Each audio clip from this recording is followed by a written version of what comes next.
Nos damos cuenta que en las lecturas de esta semana están apareciendo diversas confrontaciones entre Jesús y sus oponentes, sus adversarios. Nos encontramos a la altura del capítulo 12 del Evangelio según San Marcos. Para que nos hagamos una idea, en el capítulo 14 de este mismo Evangelio empieza el relato de la pasión. O sea que proporcionalmente estamos llegando al final del ministerio público de Cristo, como aparece en este segundo Evangelio. Sabemos bien que en las lecturas de entre semana la Iglesia lleva un orden. Primero se toma a Marcos, luego se toma a Mateo y luego se toma a Lucas. Los pasajes que leeremos de San Mateo son aquellos que tiene como propios, es decir, que no han aparecido ya en Marcos. Y luego lo que leeremos de San Lucas es lo propio de Lucas, que no ha aparecido ni en Marcos ni en Mateo. Así que estamos llegando al final del ministerio público de Cristo. Obviamente las lecturas correspondientes a la pasión no las tenemos durante el tiempo ordinario, se reservan para la Semana Santa. Así que de hecho estamos culminando esta semana nuestra lectura casi continua del Evangelio de Marcos, del ministerio público de Cristo en el Evangelio de Marcos. Ese es el contexto de estas lecturas. Por eso aparece Cristo, o ha aparecido Cristo en esta semana, en sus discusiones con los fariseos, con los ancianos, con los escribas y hoy con los saduceos. Todos estos eran grupos de personas que tenían influencia, que tenían poder en aquella época. ¿Por qué se llamaban saduceos los saduceos? Porque según ellos eran descendientes de un sacerdote llamado Sadoc. Sadoc fue sacerdote en tiempos del rey David. Y sabemos que este rey pasó por diversas peripecias, a veces con gran popularidad y a veces con gran oposición, incluso por parte del rey Saúl. Antes de lograr el trono, David tuvo que pasar prácticamente por guerrillero, por forajido. Estuvo oculto, luego tuvo que luchar, luego tuvo que esconderse, pero en medio de todo ese recorrido hubo unos cuantos que fueron siempre fieles a él, como el general Joab y como el sacerdote Sadoc. Porque los sacerdotes en tiempo de David, la casta sacerdotal, estaba dividida. Algunos, muy pocos, permanecieron fieles a David y entre ellos destaca Sadoc, mientras que otros pues estaban indecisos y tomaban cierta distancia. Así que el sacerdote Sadoc es la imagen del amigo fiel y sobre todo es imagen de aquel que siempre tuvo como esa luz de Dios para permanecer junto a David, para ver en David al verdadero ungido. Esta es como una nota de honor, de gloria para ese hombre, para Sadoc. Y según afirmaban los saduceos, ellos eran los descendientes de Sadoc. Pero ahí se ve que los pergaminos, ahí se ve que el abolengo no es suficiente para garantizar la fidelidad a Dios. Porque una cosa era Sadoc y otra cosa fueron los descendientes de Sadoc, los saduceos, si es que de veras eran descendientes de Sadoc, porque eso tampoco está completamente demostrado. Los títulos, las genealogías, los abolengos, las procedencias no son suficientes. La fidelidad a Dios no es un asunto de genes, parece, no es asunto que se herede, es batalla que cada uno tiene que dar. Y decir que nosotros venimos de una nación de santos o decir que venimos de una raza de creyentes no es suficiente. Cada uno tiene que dar la batalla, cada uno tiene que vivir en ese campo de contiendas que es el propio corazón, tiene que vivir la resolución por Dios y por su evangelio, por su ley y por aquello que Él nos inspira en cada momento. Así que de aquí tomamos una primera enseñanza. No basta de dónde vengo. Está servida la batalla y cada uno tiene que hacer lo suyo y cada uno tiene de algún modo, con la gracia de Dios primero, que conquistar la fidelidad al Evangelio. En segundo lugar, pues nos damos cuenta que estos sumos sacerdotes, lejos de dar ejemplo en la piedad y en la fe, eran los más materialistas de todos. No creían en la resurrección. En eso diferían de los fariseos. Hay un episodio en los Hechos de los Apóstoles donde el apóstol Pablo va a ser juzgado frente a un funcionario romano y anota San Lucas que Pablo, sabiendo que una parte de sus opositores eran fariseos y otra parte eran saduceos, entonces pues utilizó la antigua técnica, divide y reinarás. Dijo el apóstol Pablo en voz alta, pues yo soy fariseo, hijo de fariseos, y me juzgan porque creo en la resurrección. Ese era, en efecto, un punto de división entre ellos, porque los fariseos sí creían en la resurrección y creían en los ángeles, en los espíritus, mientras que los saduceos se habían vuelto incrédulos. Cosa que también es interesante, porque a veces pasa, también en nuestra iglesia, que los más incrédulos son algunos teólogos, no digo yo todos, pero los más incrédulos se vuelven algunos teólogos, y a toda costa quieren explicar la fe y quieren presentarla en términos completamente naturales.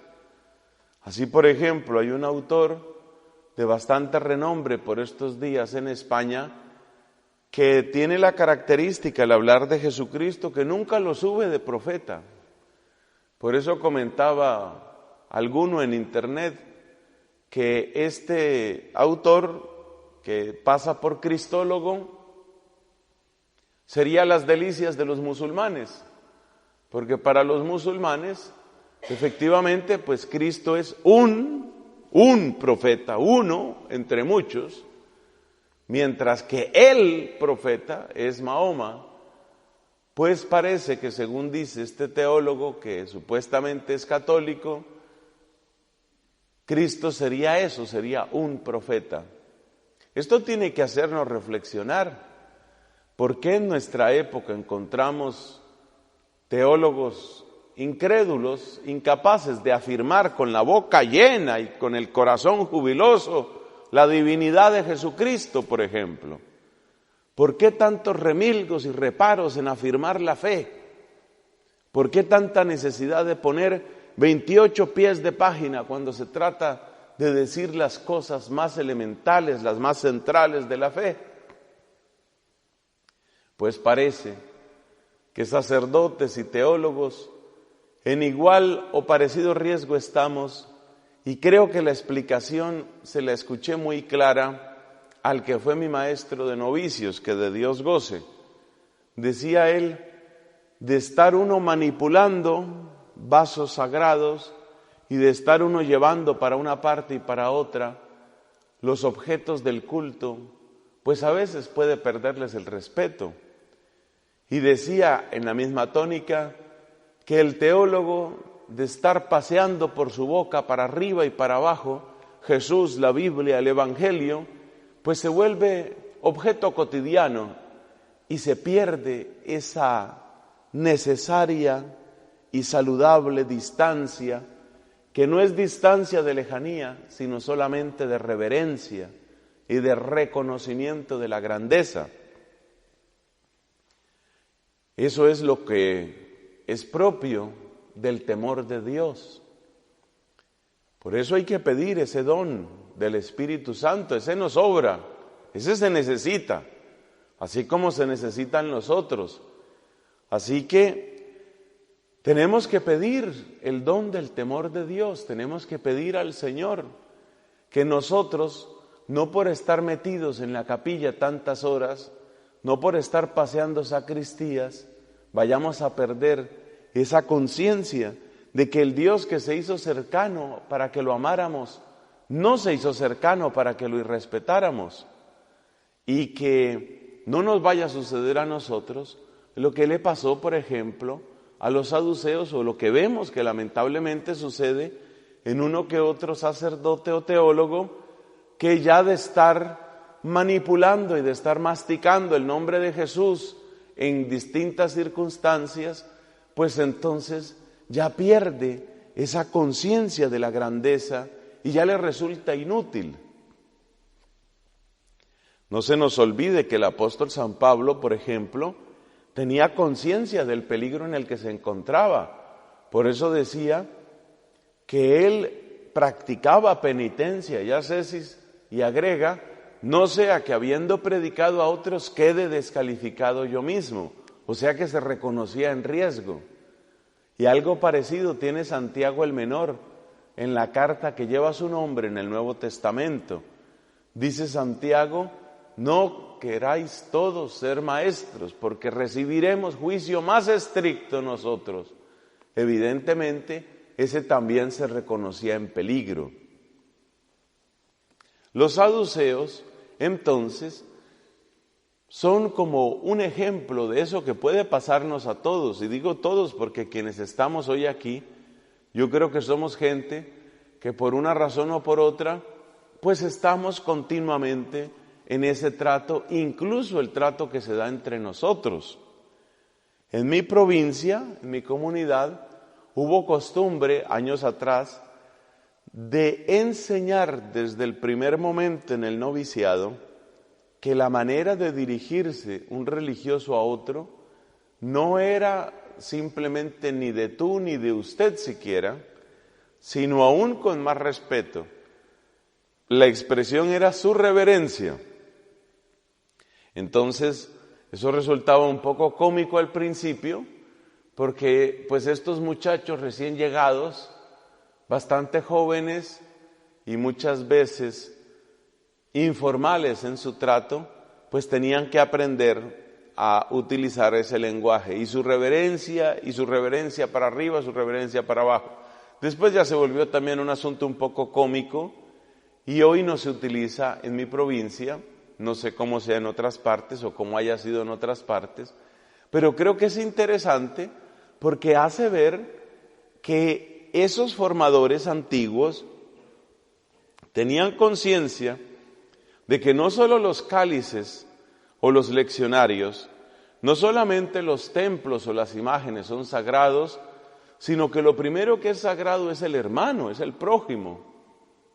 Y por consiguiente, el que no conserva la conciencia de la presencia bendita y sagrada en el prójimo, pues ya la perdió para todo lo demás.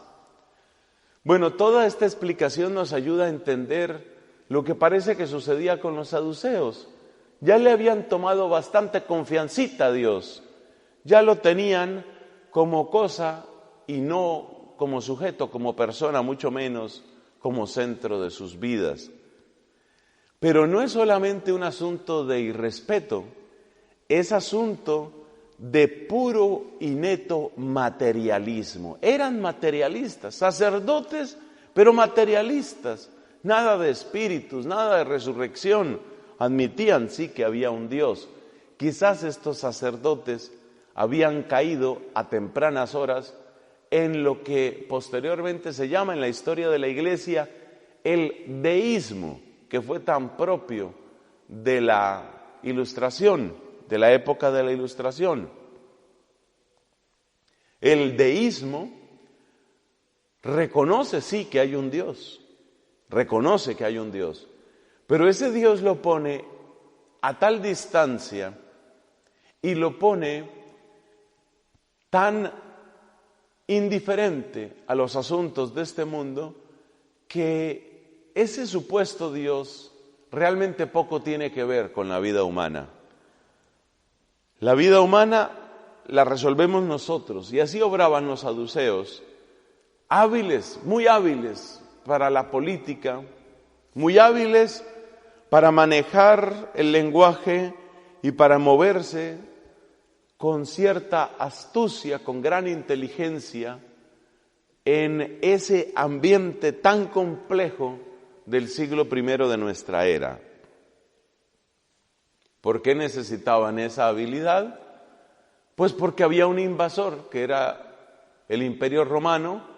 Entonces había que saber estar bien con los romanos, había que saber mantener buena relación con Herodes, un rey falso, un rey de pacotilla, pero de todas maneras un tipo que tiene poder. Así que estos saduceos eran gente pragmática, gente política o politiquera, decimos en mi país, gente politiquera, gente astuta, sabían moverse bien. ¿Para qué? Para conservar sus privilegios. Eran clase alta. Eso sí, todo se les puede criticar, pero que nadie hable mal de su inteligencia. Tipos inteligentes ellos, muy, muy inteligentes, sobre todo inteligentes para lo suyo, para ganar sus privilegios, para mantener su posición. Para eso eran buenísimos, para eso eran gente muy hábil. Y por eso, con gran habilidad y con intención ciertamente retorcida, se acercan a Cristo. ¿Cuál es el peligro que ellos ven en Cristo? El mismo peligro que luego aparecerá en el Evangelio según San Juan por boca de Caifás. Van a venir los romanos y van a acabar con todo. La historia demostró que ellos no estaban exagerando en ese temor. Eso fue lo que sucedió en el año 70. Llegaron los romanos y acabaron con todo. Ese era un temor real, y así pasó. ¿Y por qué podrían venir los romanos a acabar con todo? Porque los romanos estudiaban historia, y los romanos sabían que unos 2 siglos y medio, 3 siglos atrás, había sucedido la revuelta de los macabeos. Y siendo unos pocos, porque no era mucha gente la de los macabeos, pues habían logrado detener toda la arrogancia del imperio helenístico allá en la época de Antíoco IV Epífanes. Entonces los romanos sabían que con estos judíos la cosa es seria, que con estos judíos no se juega, y por consiguiente, mientras manejaban las cosas con cierta diplomacia, sobre todo por asegurar los ingresos, los impuestos, pues mantenían bien levantado y bien visible el garrote.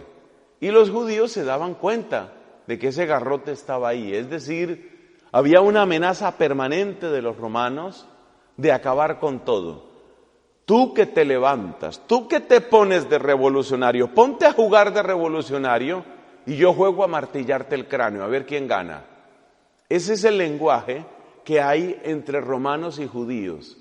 Y los sumos sacerdotes, que son la alta clase política de aquella época, son plenamente conscientes de eso.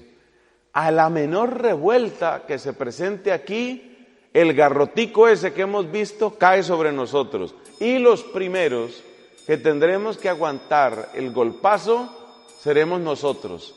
Así que aquí no se puede tolerar ninguna revuelta. Eso era lo que les preocupaba a ellos.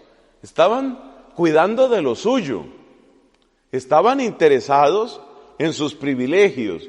Estaban interesados en su supervivencia. Así las cosas, les empiezan a llegar noticias que hay un Jesús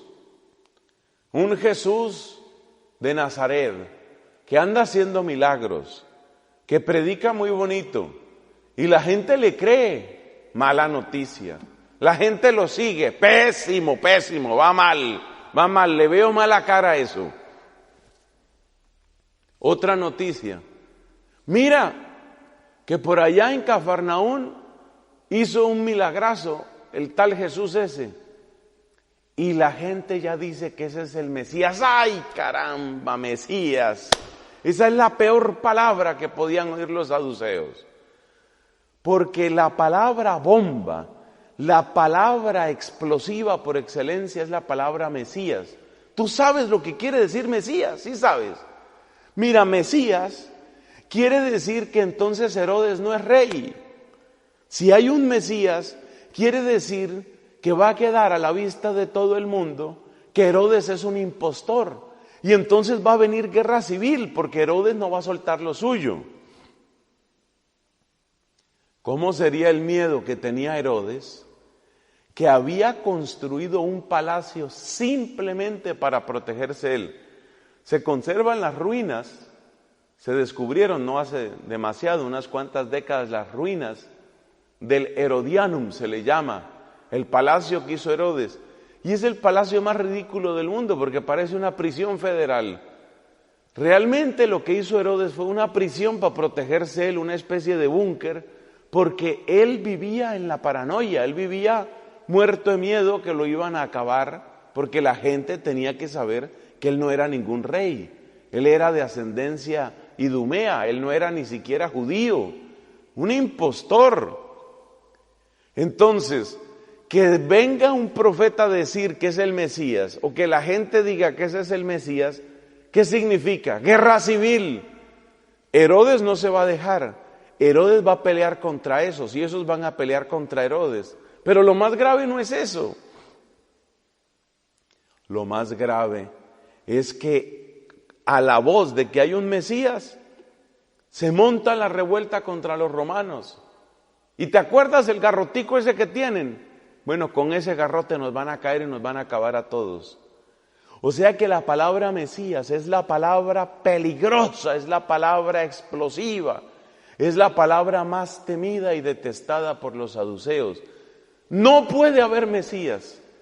Fíjate qué contradicción tan grande. No puede haber Mesías. Y por eso en la crucifixión de Cristo, ellos adoctrinan a la gente para que diga: no tenemos más rey que el César. ¿Te acuerdas que ellos dicen en la pasión de Cristo? Dicen, no tenemos más rey que el César. ¿Para qué? Para evitar la caída del garrote. Porque si la gente llega a decir, tenemos otro rey, de inmediato los romanos dicen, pues entonces hay rey entre los judíos. Entonces se van a levantar como se levantaron los macabeos.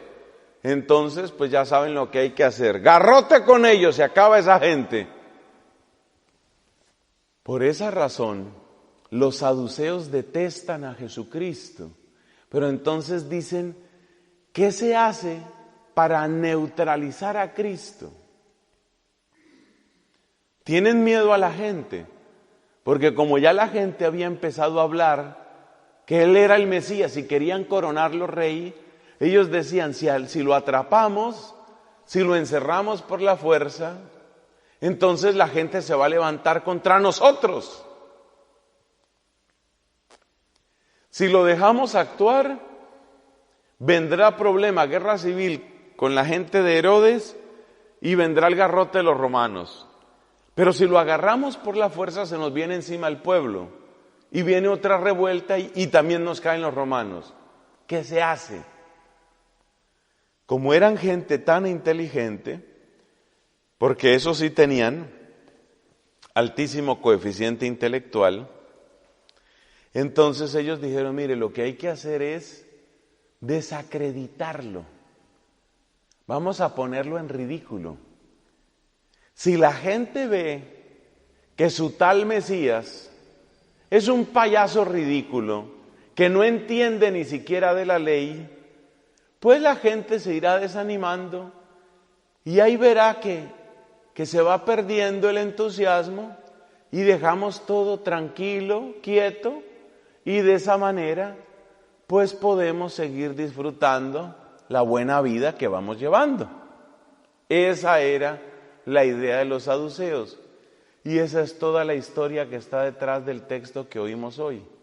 Por eso van con esa historieta ridícula de los 7 hombres que se casaron sucesivamente con una misma mujer, para ridiculizar a Cristo. Hay que imaginarse la escena, el tipo que está hablando, echando la historia y mirando así con una mezcla de conmiseración y de ironía a Cristo, tratando de hacerlo quedar como un maestro ridículo. Y seguramente con una sonrisa le dice al final la frase: bueno, y cuando llegue la resurrección, entonces, ¿de quién va a ser la mujer? Porque como se casó tanta gente con ella, entonces, ¿de quién va a ser la mujer? Y saca esa sonrisa irónica. Respuesta de Cristo: estáis equivocados. Gravísima respuesta. Porque ahora los que van a quedar en ridículo son ellos. Estáis equivocados. No entendéis la Escritura. ¡Qué cosa tan grave! En el libro del profeta Esdras y en la época posterior al exilio había quedado clara una cosa: el que tiene que explicar la ley al pueblo es el levita, el sacerdote. ¿Y qué les dice Cristo? No entendéis la Escritura. No entendéis el poder de Dios. Son 3 misiles directo al pecho. No entendéis la Escritura, no entendéis el poder de Dios, estáis equivocados. Ni siquiera sabéis a qué Dios servís. Eso es lo que les está diciendo Cristo. Oiga, ¿y no pudieron responderle nada? Eso significa que en el pasaje de hoy, Cristo ha puesto sello y firma a su sentencia de muerte. Los saduceos, con este pasaje que hemos oído, se muestran como aquellos que le dieron una oportunidad a Cristo. En la mentalidad de los saduceos, de los cuales el más perverso y oscuro, sin duda alguna, era Anás. Ese es el poder detrás del trono, esa es la eminencia gris que maquina todo lo de la pasión de Cristo. En la mentalidad de ellos, esta era la última oportunidad para Jesús. Y si tú miras los evangelios, te das cuenta que después de este pasaje, no hay una sola palabra que crucen saduceos y el nazareno.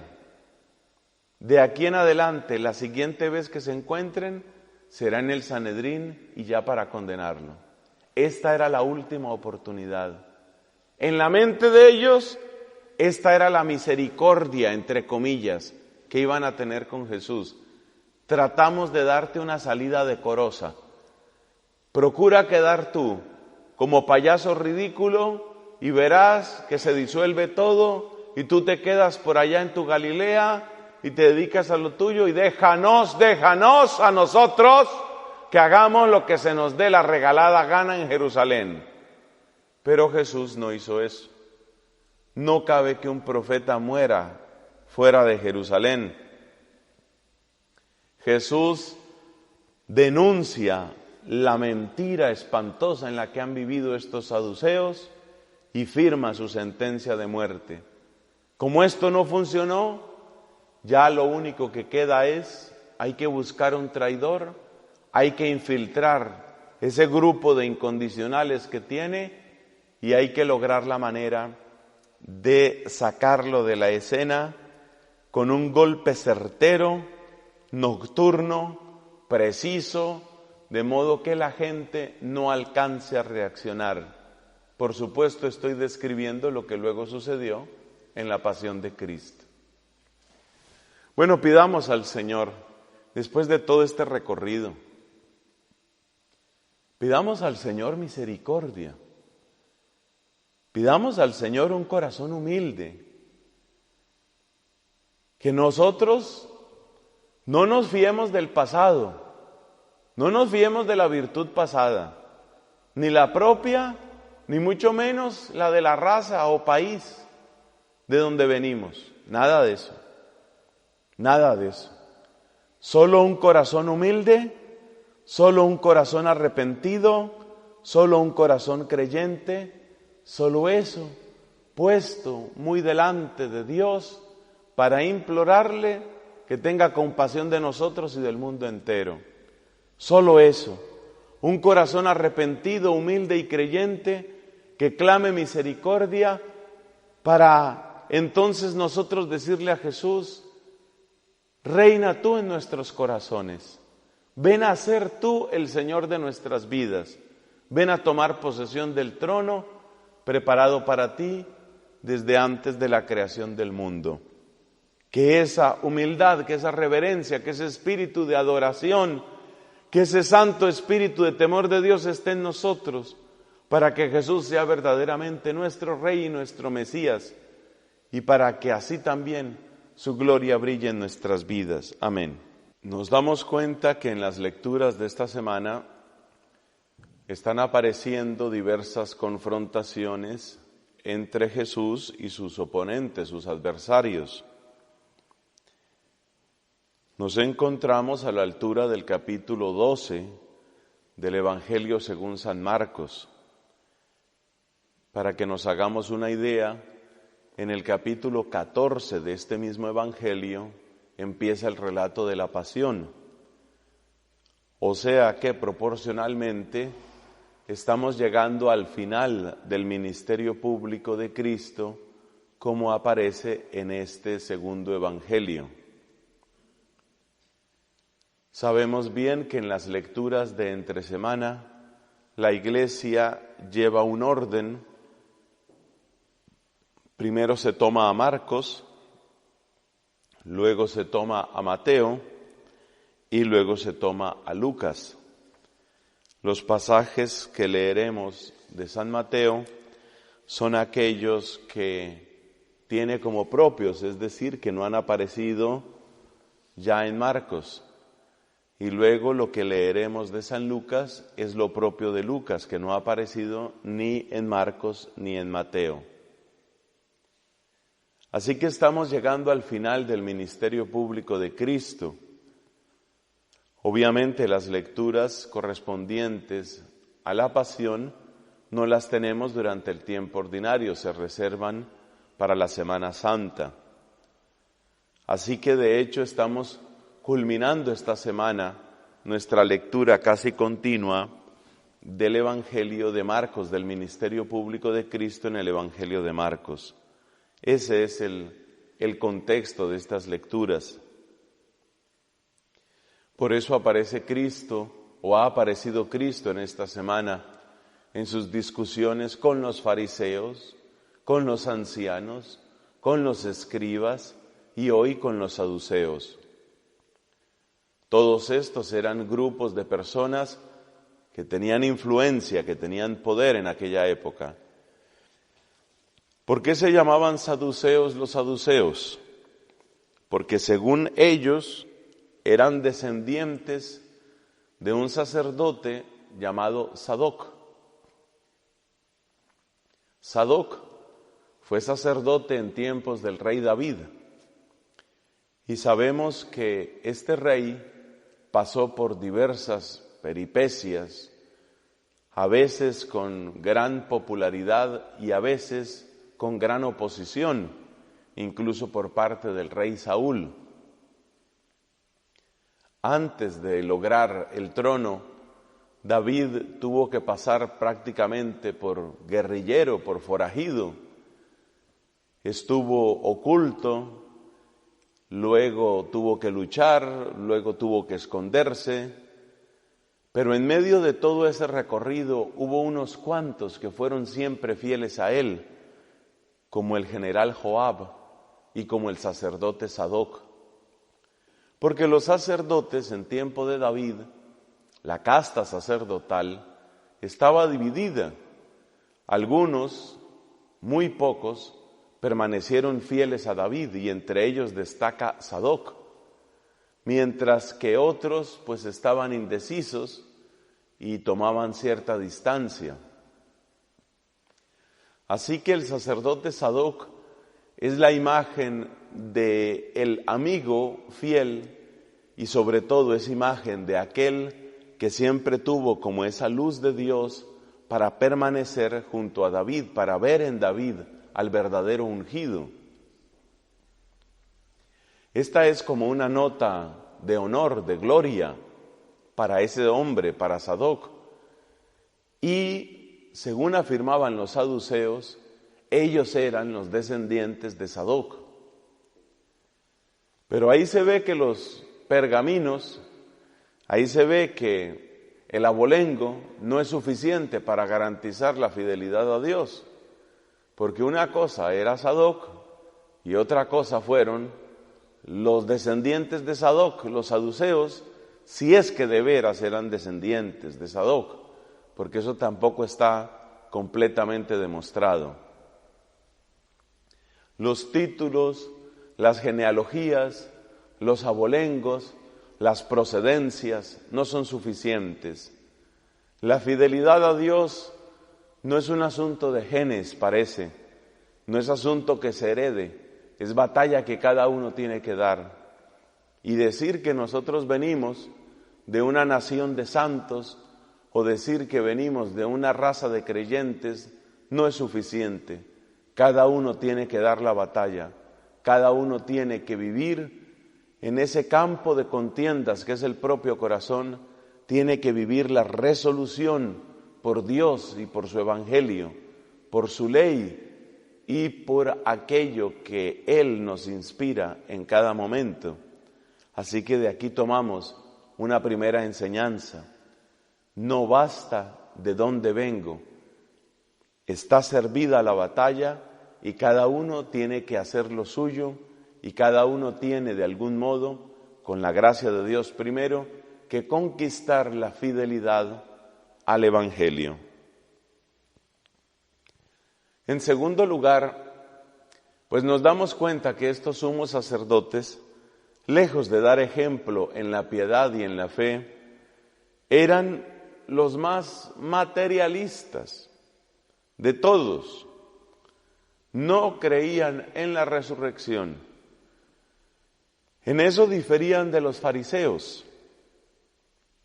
Hay un episodio en los Hechos de los Apóstoles donde el apóstol Pablo va a ser juzgado frente a un funcionario romano y anota San Lucas que Pablo, sabiendo que una parte de sus opositores eran fariseos y otra parte eran saduceos, entonces pues utilizó la antigua técnica, divide y reinarás.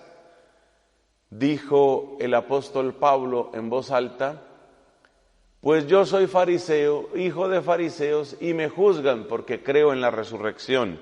Ese era, en efecto, un punto de división entre ellos, porque los fariseos sí creían en la resurrección y creían en los ángeles, en los espíritus, mientras que los saduceos se habían vuelto incrédulos.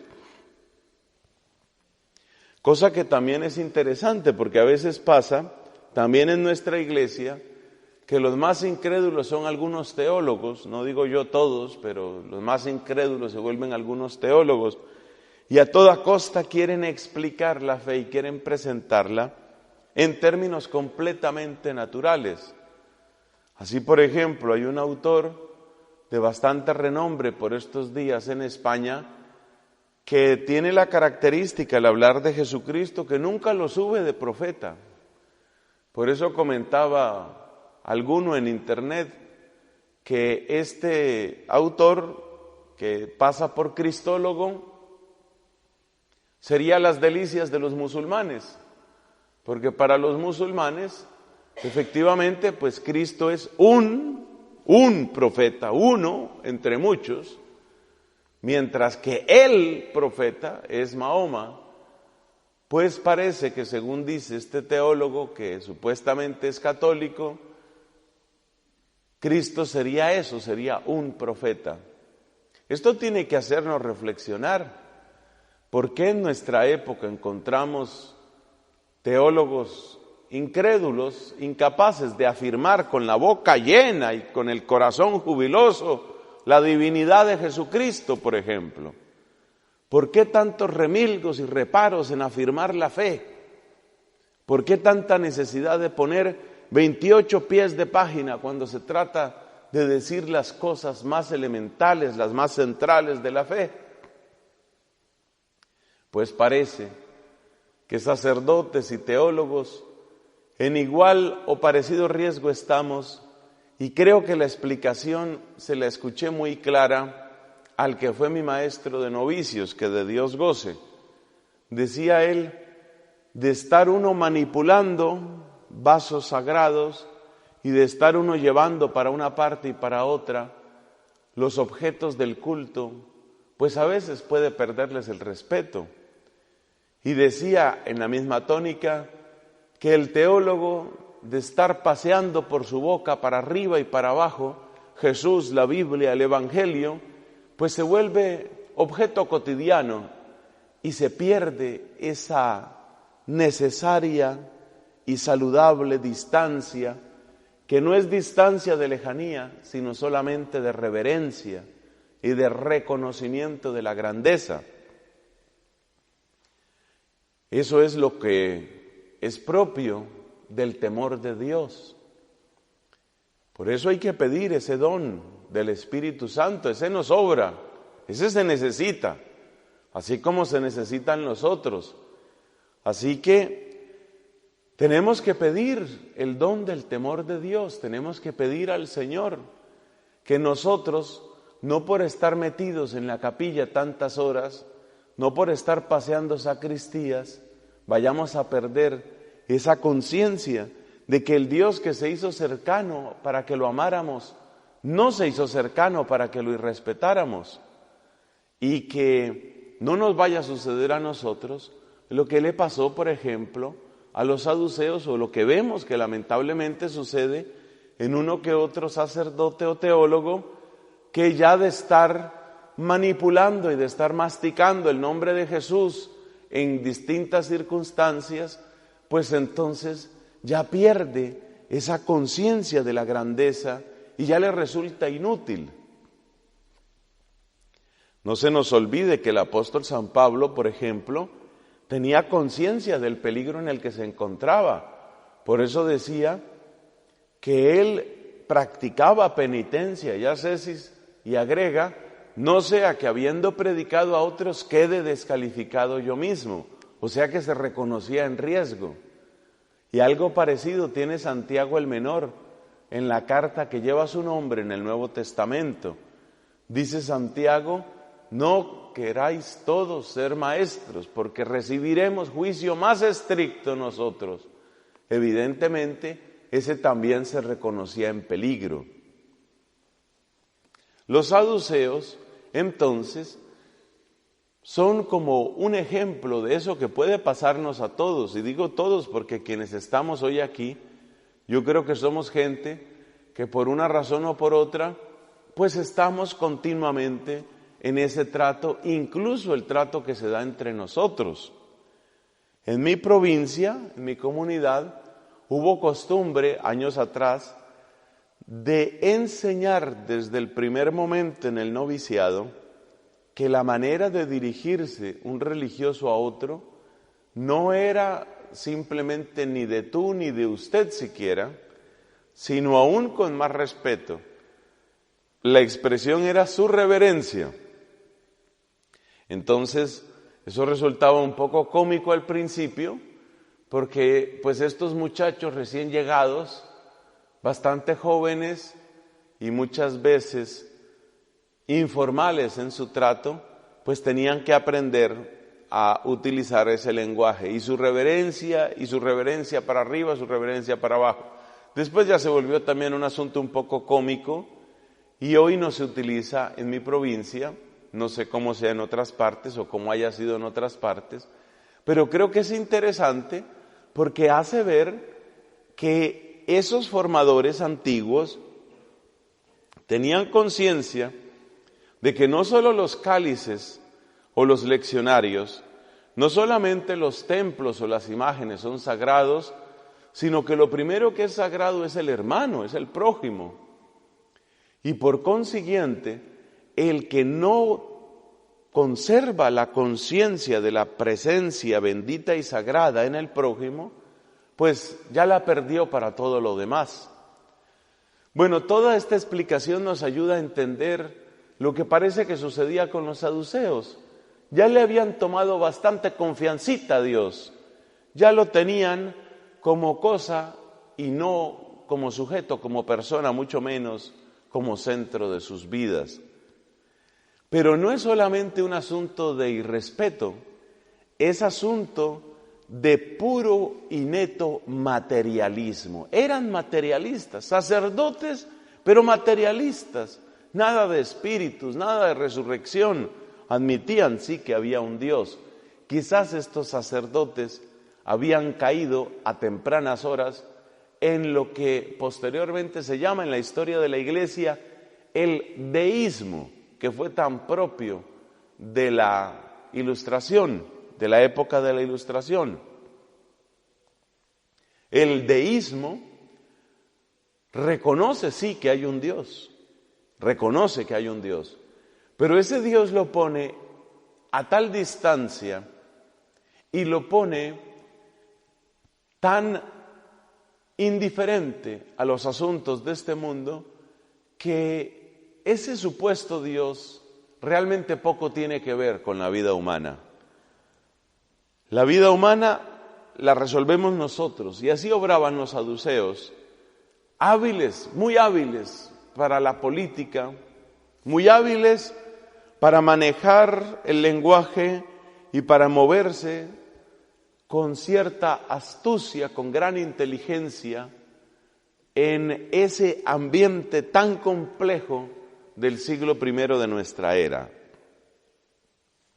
¿Por qué necesitaban esa habilidad? Pues porque había un invasor, que era el Imperio Romano. Entonces había que saber estar bien con los romanos, había que saber mantener buena relación con Herodes, un rey falso, un rey de pacotilla, pero de todas maneras un tipo que tiene poder. Así que estos saduceos eran gente pragmática, gente política o politiquera, decimos en mi país, gente politiquera, gente astuta, sabían moverse bien. ¿Para qué? Para conservar sus privilegios. Eran clase alta. Eso sí, todo se les puede criticar, pero que nadie hable mal de su inteligencia. Tipos inteligentes ellos, muy, muy inteligentes, sobre todo inteligentes para lo suyo, para ganar sus privilegios, para mantener su posición. Para eso eran buenísimos, para eso eran gente muy hábil. Y por eso, con gran habilidad y con intención ciertamente retorcida, se acercan a Cristo. ¿Cuál es el peligro que ellos ven en Cristo? El mismo peligro que luego aparecerá en el Evangelio según San Juan por boca de Caifás. Van a venir los romanos y van a acabar con todo. La historia demostró que ellos no estaban exagerando en ese temor. Eso fue lo que sucedió en el año 70. Llegaron los romanos y acabaron con todo. Ese era un temor real y así pasó. ¿Y por qué podrían venir los romanos a acabar con todo? Porque los romanos estudiaban historia y los romanos sabían que unos 2 siglos y medio, 3 siglos atrás, había sucedido la revuelta de los macabeos. Y siendo unos pocos, porque no era mucha gente la de los macabeos, pues habían logrado detener toda la arrogancia del imperio helenístico allá en la época. de Antíoco IV Epífanes. Entonces los romanos sabían que con estos judíos la cosa es seria, que con estos judíos no se juega.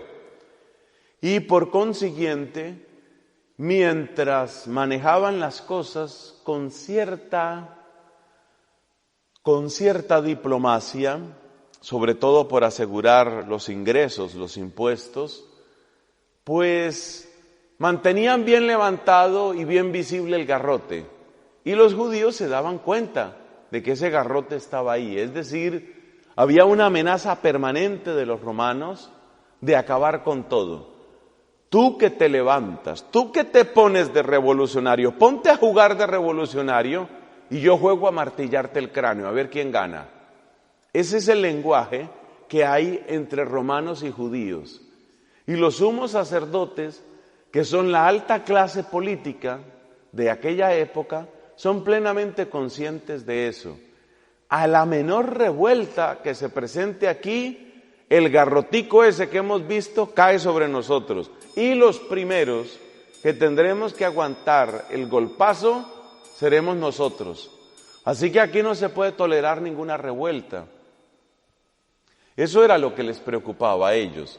Estaban cuidando de lo suyo. Estaban interesados en sus privilegios. Estaban interesados en su supervivencia. Así las cosas, les empiezan a llegar noticias que hay un Jesús de Nazaret, que anda haciendo milagros, que predica muy bonito, y la gente le cree. Mala noticia. La gente lo sigue. Pésimo, va mal, le veo mala cara a eso.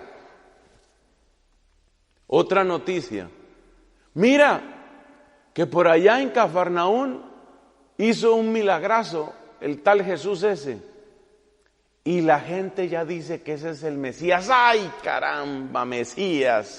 Esa es la peor palabra que podían oír los saduceos. Porque la palabra bomba, la palabra explosiva por excelencia es la palabra Mesías. ¿Tú sabes lo que quiere decir Mesías? Sí sabes. Mira, Mesías quiere decir que entonces Herodes no es rey. Si hay un Mesías, quiere decir que va a quedar a la vista de todo el mundo que Herodes es un impostor. Y entonces va a venir guerra civil porque Herodes no va a soltar lo suyo. ¿Cómo sería el miedo que tenía Herodes? Que había construido un palacio simplemente para protegerse él. Se conservan las ruinas, se descubrieron no hace demasiado, unas cuantas décadas, las ruinas del Herodianum se le llama, el palacio que hizo Herodes. Y es el palacio más ridículo del mundo porque parece una prisión federal. Realmente lo que hizo Herodes fue una prisión para protegerse él, una especie de búnker, porque él vivía en la paranoia, él vivía muerto de miedo que lo iban a acabar, porque la gente tenía que saber que él no era ningún rey, él era de ascendencia idumea, él no era ni siquiera judío, un impostor. Entonces, que venga un profeta a decir que es el Mesías, o que la gente diga que ese es el Mesías, ¿qué significa? Guerra civil. Herodes no se va a dejar, Herodes va a pelear contra esos, y esos van a pelear contra Herodes. Pero lo más grave no es eso. Lo más grave es que a la voz de que hay un Mesías, se monta la revuelta contra los romanos. ¿Y te acuerdas del garrotico ese que tienen? Bueno, con ese garrote nos van a caer y nos van a acabar a todos. O sea que la palabra Mesías es la palabra peligrosa, es la palabra explosiva, es la palabra más temida y detestada por los saduceos. No puede haber Mesías. Fíjate qué contradicción tan grande. No puede haber Mesías. Y por eso en la crucifixión de Cristo, ellos adoctrinan a la gente para que diga, no tenemos más rey que el César. ¿Te acuerdas que ellos dicen en la pasión de Cristo? Dicen, no tenemos más rey que el César. ¿Para qué? Para evitar la caída del garrote.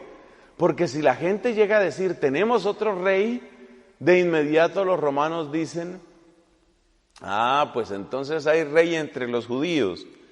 Entonces se van a levantar como se levantaron los macabeos. Entonces pues ya saben lo que hay que hacer. Garrote con ellos, se acaba esa gente. Por esa razón, los saduceos detestan a Jesucristo. Pero entonces dicen, ¿qué se hace para neutralizar a Cristo? Tienen miedo a la gente, porque como ya la gente había empezado a hablar que Él era el Mesías y querían coronarlo rey, ellos decían, si lo atrapamos, si lo encerramos por la fuerza, entonces la gente se va a levantar contra nosotros. Si lo dejamos actuar, vendrá problema, guerra civil con la gente de Herodes y vendrá el garrote de los romanos. Pero si lo agarramos por la fuerza, se nos viene encima el pueblo y viene otra revuelta y también nos caen los romanos. ¿Qué se hace? Como eran gente tan inteligente, porque eso sí tenían altísimo coeficiente intelectual, entonces ellos dijeron, mire, lo que hay que hacer es desacreditarlo. Vamos a ponerlo en ridículo. Si la gente ve que su tal Mesías es un payaso ridículo, que no entiende ni siquiera de la ley, pues la gente se irá desanimando y ahí verá que se va perdiendo el entusiasmo y dejamos todo tranquilo, quieto, y de esa manera pues podemos seguir disfrutando la buena vida que vamos llevando. Esa era la idea de los saduceos y esa es toda la historia que está detrás del texto que oímos hoy. Por eso van con esa historieta ridícula de los 7 hombres que se casaron sucesivamente con una misma mujer para ridiculizar a Cristo. Hay que imaginarse la escena, el tipo que está hablando, echando la historia y mirando así con una mezcla de conmiseración y de ironía a Cristo, tratando de hacerlo quedar como un maestro ridículo. Y seguramente con una sonrisa le dice al final la frase, bueno, y cuando llegue la resurrección, entonces ¿de quién va a ser la mujer? Porque como se casó tanta gente con ella, entonces ¿de quién va a ser la mujer? Y saca esa sonrisa irónica. Respuesta de Cristo. Estáis equivocados. Gravísima respuesta. Porque ahora los que van a quedar en ridículo son ellos. Estáis equivocados. No entendéis la Escritura. ¡Qué cosa tan grave! En el libro del profeta Esdras y en la época posterior al exilio había quedado clara una cosa: el que tiene que explicar la ley al pueblo es el levita, el sacerdote. ¿Y qué les dice Cristo? No entendéis la Escritura. No entendéis el poder de Dios. Son 3 misiles directo al pecho. No entendéis la Escritura, no entendéis el poder de Dios, estáis equivocados. Ni siquiera sabéis a qué Dios servís. Eso es lo que les está diciendo Cristo. Oiga, ¿y no pudieron responderle nada? Eso significa que en el pasaje de hoy, Cristo ha puesto sello y firma a su sentencia de muerte. Los saduceos, con este pasaje que hemos oído, se muestran como aquellos que le dieron una oportunidad a Cristo. En la mentalidad de los saduceos, de los cuales el más perverso y oscuro, sin duda alguna, era Anás. Ese es el poder detrás del trono. Esa es la eminencia gris que maquina todo lo de la pasión de Cristo. En la mentalidad de ellos, esta era la última oportunidad para Jesús.